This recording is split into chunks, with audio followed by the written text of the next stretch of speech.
Championship playoffs, it is time. It is the best time of the season where the most drama takes place. We all love the Championship playoffs. We're going to be giving you my combined 11 of all of the teams put together, and would this team be able to get promoted automatically from the Championship and be able to top Leeds or top Burnley? If you're a Championship fan and you're not subscribed to this channel, please do subscribe to this channel. It'd be very greatly appreciated. We're trying to get to 1,000 subscribers, so if you wouldn't mind clicking that subscribe button, it takes 1 second. It'd be very greatly appreciated. And please do leave a like as well if you enjoyed the video. So we're going to take you through the team one by one, but you can also see as well all 4 of the playoff teams. Of course, it's Sheffield United, Sunderland, Coventry and Bristol City. Those are the players that we are going to be choosing from, of course. And at the end of the video as well, we're going to be giving my predictions on the game as well. And as you can see, as I say, on screen, you'll be able to see all 4 of the last starting 11s, and you can see what kind of players we're up against and who we're going to pick out of these players. So we'll start off in goal, where we do, in fact, have Michael Cooper. It's pretty much straightforward. When you look at the other keepers, none of the other keepers are really standing out to me in terms of options. I mean, Coventry have got injured keeper to their first choice. O'Leary's he struggled at times this season. He's had a decent end to the season, and then as well as that, there's not really an option. Patterson's not been great. It's pretty obviously Michael Cooper. He's the second best keeper in the division by far. I think him and Trafford are by far and away clear of any other goalkeeper in the division. I think Trafford is slightly better than Cooper in my opinion, but Cooper isn't far behind in the slightest. So for me, Michael Cooper absolutely has to go in goal in this team. Now we'll go on to fullbacks, and we'll start off with right back. We've got Trey Hume. He's not really up against too much competition. Sheffield United don't really have a great right back. They've been playing Gilchrist there over the course of the season. I think Harry Clark's played a few games there, and there's also got Saricki as well. They've got a few options there, but no real standout. I think the real competition for right back has to be Van Ewijk of Coventry. He's been very good for a number of years now, and he's been very impressive, absolutely rapid, so quick up and down the pitch. I really like him, to be honest, but you can't really go against Trey Hume this season. You look at the contributions, he's got 6 goals and 3 assists. He's up there with Jayden Bogle. It must be very similar numbers to what Jayden Bogle's put up over the course of the season. Going forward, he's been great, and for me, he has been the second best right back in the Championship this season. There's a few other good right backs. There's a lot of good right backs in the Championship, to be honest, even going further down the division. It's a very strong position, but for me, Trey Hume has been the second best right back to Jayden Bogle, and for me, Van Ewijk is definitely up there, but Trey Hume for me has to go in. Now, left back, we have, in fact, put Harrison Burrows. I think the real competition for this is, again, it's at Sunderland. It's Dennis Cirkin. I think Dennis Cirkin's had a decent enough season. Not been unbelievable, not absolutely blown me away, but he's been decent enough. He's been solid enough defensively, and he's always threatening going forward as well. So I do like Dennis Cirkin a lot. He's definitely up there in terms of left backs in the Championship. But for me, I do think Harrison Burrows has to go in there. Very good technical player, and he's been solid enough for Sheffield United. You know, it's his first season in the Championship, and he's stepped up like it's absolutely nothing. He was unbelievable for Peterborough in League One, and as I say, he's been just equally as good in the Championship this season. So in terms of other options, I mean, Coventry have Bidwell. Bristol City have McCrory, who obviously was impressive in the last match and been decent over the course of the season. But for me, there's absolutely no doubt in my mind that what's his name again? Harrison Burrows absolutely has to go in this team, in my opinion. So going on to the 2 centre-backs. Now, the centre-back partnership, for me, the one that I have to put in as my number 1 choice has to be Amahodzic. He has been absolutely amazing for Sheffield United. In my opinion, he's one of them players that's just too good for the Championship and just not really good enough for the Premier League. He's in that kind of echelon of player. So for me, he has to absolutely go in this team. He's an absolute lock-in for me. Now, as far as the other position goes, I've put Bobby Thomas in there.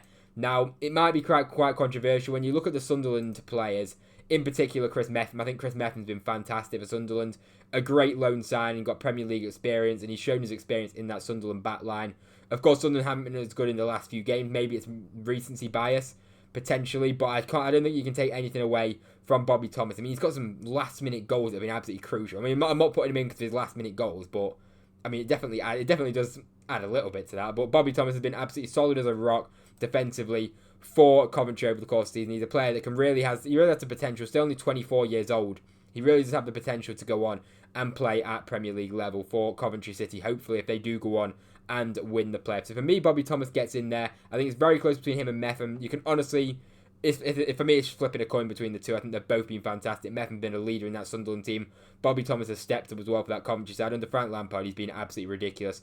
And in that time frame since Frank Lampard's taken over, I'd say he does definitely make the team, in my opinion, out of these 4 teams in terms of the team of the season and the team that I would pick out of these. Now, moving on to the midfield 3. Now, it's very difficult. There's so many good centre mids that these 4 teams have got, We've actually gone for one from each different team, but we have missed out Sunderland. We're going to start off there. We'll just say we've got Jason Knight in there, Vinny Souza, and then Jack Radoni. Now, maybe controversially, I've left out Joe Bellingham. I don't think he's far behind these at all. Like, I would love to put him in this team, but I look at Jason Knight and I think this guy's led Bristol City to the playoffs. I wouldn't say he's put Bristol City on his back because they've been such a solid overall team as a unit, but there's no doubt he's the talisman in that side. He's the captain of the side. He's absolutely everywhere. He's so good on the ball, and he's equally good off the ball as well. He can genuinely do every single role. And when you're talking about an underrated midfielder, I've been banging on, if you follow my TikTok, I've been banging on about Jason Knight all season long, and I think he's so underrated, and I think he's got the potential to go and play in the Premier League next summer if Bristol City don't get promoted. I don't think a Premier League club would even go in for him, to be honest, just because of his name, or people don't really talk about him enough. But for me, I absolutely believe he's good enough to play for a Premier League club, in my opinion. Maybe that's slightly delusional, I don't know, but I genuinely think he is personally. Now, we'll talk about Bellingham in a second. We've got Vinny Souza in there. For me, watching him play live, I think he's an absolute joke. He's physically an absolute beast. No one can get past him at Championship level. In my opinion, he's another player that I think is too good for Championship level. He didn't do great in the Premier League at Sheffield United last season. We all know that. I would love to see him in the Premier League again and give it another go and see how he gets in the season. I think he's improved drastically this season under Chris Wilder, and you notice him when he's not there for Sheffield United, and when he's in the team Sheffield United, I feel a lot more confident in Sheffield United getting results when he's in the team. So for me, Vinny Souza is an absolute lock-in in this team, and you can't argue with Jack Radoni. What a player he's been. 12 assists and 9 goals. I mean, I know he kind of plays in the number 10 role as well as playing in the centre mid role. I'll put him in centre mid, you'll see why in a second. But going forward, he is an absolute joke. Quality on the ball, quality end product with his final pass. He's got absolutely everything. He's really stepped up this season, obviously playing for Huddersfield previously. And he's really made that step up to Coventry. Obviously, he's playing for a higher level club. Huddersfield struggled in the Championship. And he's been absolutely unbelievable. He's taken me by surprise, to be honest. I didn't expect him to be this good. I knew he was a good player. But I really think at Coventry, playing with better players, he's taken his game to another level. And under Frank Lampard, as I say, he's absolutely stepped it up under Frank Lampard. So for me, Jack Radoni has to go in there. For me, it's not really a debate in terms of those players over instead of Joe Bellingham. I think Bellingham's been fantastic this season. He can play so many different roles. Bellingham can. He's a powerhouse. Very good on the ball. You watch Sunderland play. He's the guy that gets the attacks going. He's the one that plays many progressive passes. I'm not arguing with how good Joe Bellingham is, but I compare him to these three midfielders, and for me, I think as based off this season, I would genuinely pick these three midfielders over a Joe Bellingham, in my opinion. Maybe that's controversial, but that's my opinion. Now going on to our attacking midfield, this is where we put Gustavo Hamer. I know he's kind of played on the left this season. He can kind of play in and around a lot of positions, to be honest. I couldn't really play two wingers. I had Gustavo Hamer on the left, and I couldn't really find a right winger in terms of one that's really stood out to me. Maybe I'm missing somebody. I was looking at this, maybe Sakamoto or someone, but I thought the way that I'd go about this team, this is actually a stronger team in terms of the players that I'm choosing who would be more warranted in this combined 11. So for me, Gustavo Hamer, I mean, he got the Championship Player of the Year. There's absolutely no debate. He's an absolute lock-in, a fantastic player. For me, Premier League level player, I think he can make the step up very easily. If you put him in a team that's like a mid-table Premier League club, I think he'd absolutely thrive in a team like that. It's just a shame that when Sheffield United were in the Premier League last time, he wasn't even that bad himself, to be honest. He was pretty decent. But you look at the quality of players around him, obviously, they're just not at the level. Put him in a team that's got a lot of quality around him, and you've got a serious Premier League player, in my opinion. Gets goals, gets assists, and with Sheffield United without him, I don't think would be anywhere near 90 points. They would have dropped off a lot, and he's the key to Sheffield United. If they're going to have any success in the playoffs, he needs to be firing and doing well and being that main man for Sheffield United, which he has been pretty much all season. Now going on to the front two, we have gone for Haji Wright and Tyrese Campbell. Now Haji Wright can be very frustrating to watch, but there's no doubt he's a quality player. He's played on the left. He's played on the left-hand side, by the way, a lot this season, but he can obviously play in that striker role as well. But you can't argue with his return. He started 21 games this season. He scored 12 goals. His minutes per goal is right up there in the Championship. You can say, he misses a few chances and he's frustrating to watch sometimes, but there's no denying that there's a quality player in there. We saw in certain games as well, especially that game against United in the FA Cup last season, he was absolutely unbelievable. And he has games where if he's on fire and if he's going the way that, if things are going right for him, he's one of the best players in the whole division. He's a nightmare to play against.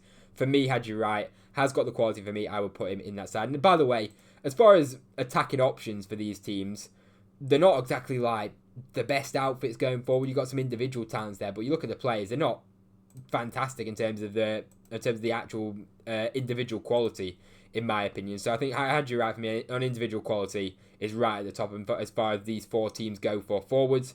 We've also put Tyrese Campbell in there. I think Tyrese Campbell has had an underrated season for Sheffield United, and he's been fantastic. I mean, he's moved on from Stoke from a free. It looked like his time was kind of up at Stoke. He wasn't really...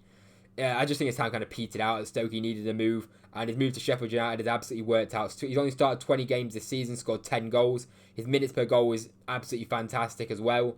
And he's a player that, if he didn't have injuries and just didn't miss a few games, could be right up there in terms of Championship Golden Boot. I think he's been absolutely fantastic. As far as a free transfer goes, he's been amazing. You compare him to the likes of Tom Cannon, who Sheffield United have got as well.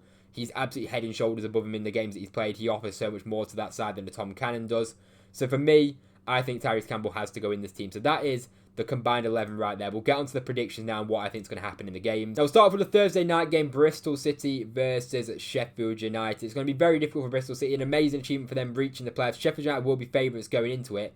But you look at the form of Sheffield United, have had tailing off at the end of the season, obviously falling apart, getting them 3 losses in a row against Oxford, Millwall, Plymouth. It's not been good enough at the end of the season. They've absolutely fallen away. And, you know, they weren't really playing well before that. I mean, they had a few games against Coventry where they played well. But as far as performances go generally this season, they haven't performed great. They've just got the job done, Sheffield United. They've been solid defensively, and they know they've got that individual quality going forward to win a match. And that's what they've relied on this season. That's what's been successful for the large part. It's got them to 3rd place. It's got them to 90 points this season. But how will they get on against this Bristol City side? You know, there's so much pressure on that Sheffield United side to perform. Just the fact that they've fallen off at the end of the season.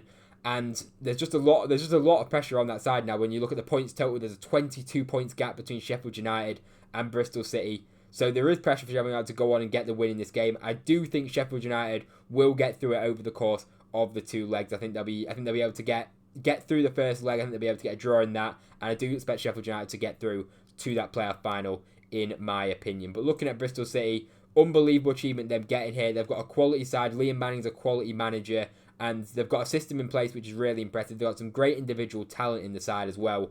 I think this isn't the end for Bristol City if they do lose this game to Sheffield United. I think they'll be back next season, even if they do get knocked out, and I think they'll be ready to go again, in my opinion, because they've got such a good core group of players in that squad.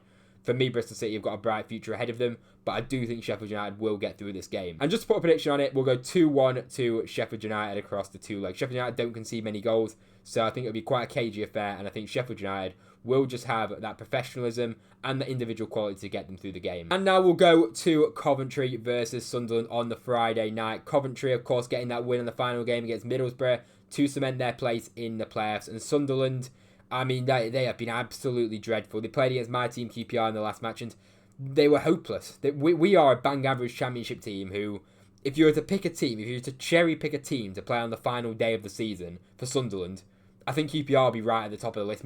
Probably Cardiff you'd want to play over us. But, you know, we've lost our manager.